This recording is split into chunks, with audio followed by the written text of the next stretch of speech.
Elle a défié tous les hommes du village et les a vaincus un par un. Ce qui devait être une victoire est vite devenu un cauchemar. On la craignait, on la détestait, et dans l'ombre, on préparait sa chute. Mais ce qu'elle ignorait, c'est que son plus grand combat ne serait pas contre eux, mais contre son propre destin.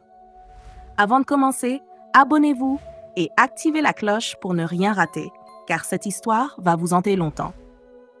Dans un village reculé, au cœur des montagnes d'Ascar, une jeune femme du nom de Caria grandit en marge des traditions.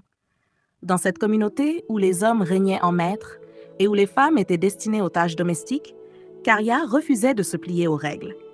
Elle rêvait de combat, d'honneur et de liberté. Un jour, son père, un ancien guerrier méprisé pour avoir donné naissance à une fille unique, lui révéla un secret. Tu es l'héritière d'un ancien pouvoir. Mais pour l'obtenir, tu devras d'abord prouver ta valeur. La seule façon de revendiquer ce pouvoir était de vaincre tous les hommes du village en duel, y compris les plus redoutables. Le refus de l'appel. Caria savait que défier la tradition, c'était s'attirer la haine du village. Les anciens chuchotaient déjà qu'elle était maudite. Mais plus elle repoussait son destin, plus le feu de la révolte grandissait en elle. Une nuit, un guerrier ivre tenta de l'humilier devant tout le village. Elle le terrassa d'un coup net. Ce fut le point de non-retour. Désormais, elle ne pouvait plus reculer. Le mentor et la préparation, après avoir défié les hommes du village, Caria savait qu'elle ne pouvait plus reculer. Mais pour gagner, elle devait devenir plus forte, plus rapide et plus rusée que n'importe lequel d'entre eux. Son père, un ancien guerrier banni pour avoir eu une fille unique, accepta de l'entraîner en secret. Chaque nuit, loin des regards hostiles du village, il lui enseigna les techniques oubliées des anciens combattants. « La force seule ne suffit pas, lui disait-il. Tu dois apprendre à lire tes adversaires, à anticiper leurs mouvements avant même qu'ils ne frappent. » Elle courait pieds nus dans la forêt, esquivant les branches comme si c'étaient des lames d'ennemis invisibles. Elle frappait les troncs jusqu'à ce que ses poings saignent. Son père lui bandait les mains, mais jamais il n'arrêtait l'entraînement. Un jour, il lui fit affronter un ruisseau en crue, lui demandant de rester debout dans le courant. « Si l'eau peut te faire tomber, alors un homme le pourra aussi, disait-il. » Mais l'entraînement ne fut pas seulement physique. Il lui apprit aussi à contrôler ses émotions, à ne jamais montrer la peur ni la colère, car c'était là que l'ennemi attaquait. Mais une nuit, alors qu'elle revenait d'un exercice particulièrement éprouvant, elle trouva leur cabane saccagée. Son père avait disparu, ne laissant derrière lui qu'un message griffonné dans la poussière. Le sang appelle le sang. Caria comprit alors que ses ennemis ne comptaient pas attendre qu'elle soit prête et que son combat venait de réellement commencer. La traversée du seuil. Lorsque Caria défia publiquement tous les hommes du village, elle savait qu'il n'y aurait pas de retour en arrière. Sa voix résonna sur la place du village, un défi clair et sans équivoque. « Je vous affronte tous, un par un, et si je gagne, plus jamais une femme ne devra courber l'échine devant un homme ici. » Un silence de mort s'abattit. Puis, un éclat de rire fendit l'air. Un ancien se leva, sa voix tremblante de mépris. « Qui es-tu pour nous imposer tes règles, fille sans lignée, bâtarde du malheur ?» Les autres hommes ricanèrent. Aucun ne la prenait au sérieux. Mais Caria s'y attendait. Elle s'avança au centre de la place, ôtant son manteau de fourrure, révélant son corps marqué par l'entraînement, ses bras sculptés par des heures de combat solitaire. « Que l'un de vous vienne ici et maintenant, ou bien restez assis et laissez-moi régner sur ce village sans même lever l'épée. » Cette fois, les rires cessèrent. L'affront était trop grand. Le premier combat, l'insulte de trop. Un guerrier s'avança. Volg, un homme connu pour son arrogance et son habileté avec la hache.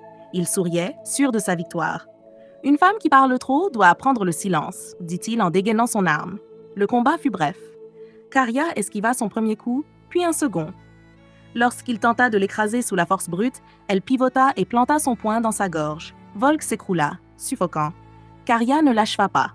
Elle voulait prouver sa valeur, pas semer la mort. Mais le village ne vit pas une victoire honorable. Ils virent une offense. La vague des défis. Le lendemain, un second homme se présenta, puis un autre. Plus les jours passaient, plus ses adversaires devenaient féroces. Certains la sous-estimaient et tombaient vite. D'autres cherchaient à la briser, à l'humilier, à lui faire payer son insolence.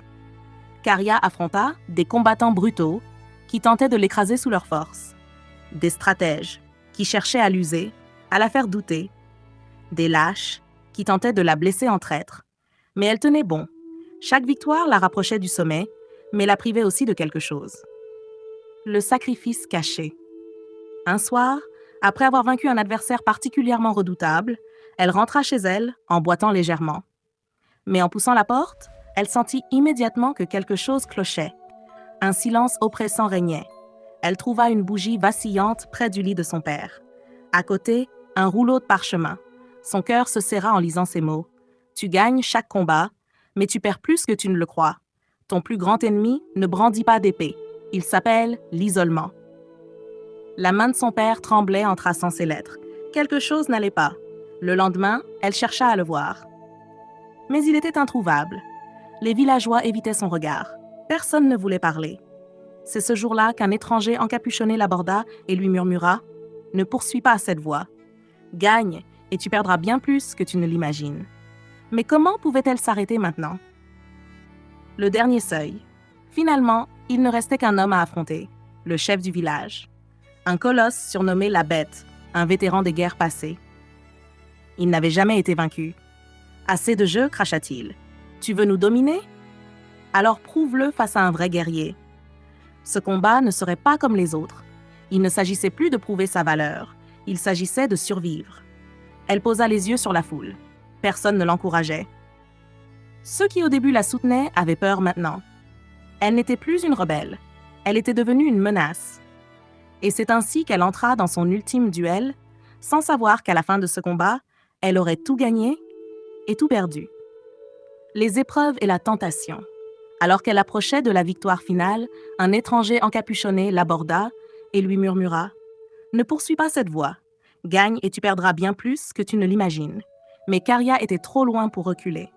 Son dernier adversaire fut le chef du village, un guerrier invincible surnommé la Bête. Leur duel dura toute une nuit. À l'aube, elle le terrassa d'un coup fatal. L'apothéose et la chute. Elle était désormais la plus forte du village. Mais au lieu de l'acclamer, les habitants la regardèrent avec effroi. Elle n'avait pas gagné leur respect. Elle avait gagné leur haine. On l'accusa de sorcellerie. Une femme ne pouvait pas vaincre ainsi les hommes. Quand elle entra dans la maison de son père, elle découvrit la vérité. Son propre clan l'avait sacrifiée pour couvrir leur honneur perdu. Brisée, elle quitta le village en silence. Le retour avec l'élixir. Errant dans les montagnes, elle comprit que sa force ne résidait pas seulement dans son corps, mais dans son esprit libre. Elle devint une légende, une ombre errante que les tyrans craignaient et que les opprimés vénéraient. Mais au fond d'elle, elle restait une exilée, celle qui avait gagné tout en perdant l'essentiel. Et ainsi, elle marcha seule, portant le poids d'un destin trop lourd pour un seul cœur. Elle a tout combattu et tout perdu, mais son histoire restera gravée à jamais. Si cette histoire vous a touché, abonnez-vous et activez la cloche pour ne rien rater. Laissez un like et dites-moi en commentaire ce que vous en pensez. À très bientôt pour une nouvelle légende.